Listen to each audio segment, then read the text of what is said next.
A series of hands appear to rise from the floor in this exhibition at a gallery near Washington. They're still and silent, but pack a powerful message.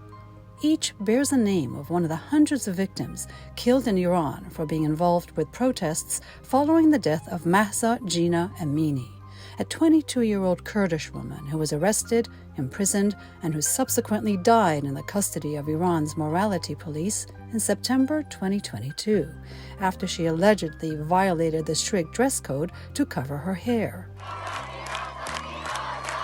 Her death triggered widespread protests throughout the country, which inspired artist Kiana Honarmand.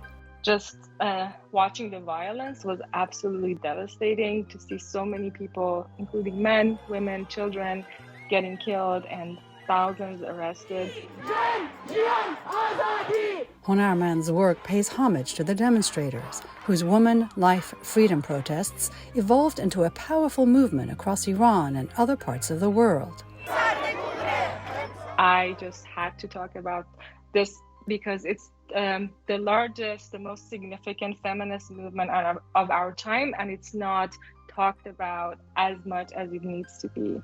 The words woman, life, freedom, displayed in a repetitive pattern on the windows, and locks of hair mounted on the gallery walls are also symbolic. Right at the beginning of the protests, many women took to the streets and they were very angry, both at Mahsa's murder, but also at the way that the government was handling the protests. So they started cutting off their hair as an act of protest, and that was something that caught on, and many women across the world started cutting off their hair in solidarity with Iranian women.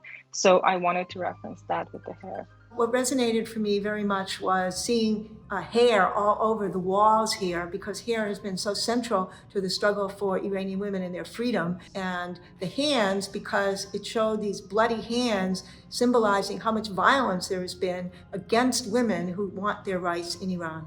I think now more than ever, we need to really stand up for women's rights everywhere. It's been absolutely inspiring to watch what women in Iran are doing now, even every day, with the simple acts of disobedience, such as just going outside, not wearing their compulsory hijabs. They are very courageous, and I am just in awe of that.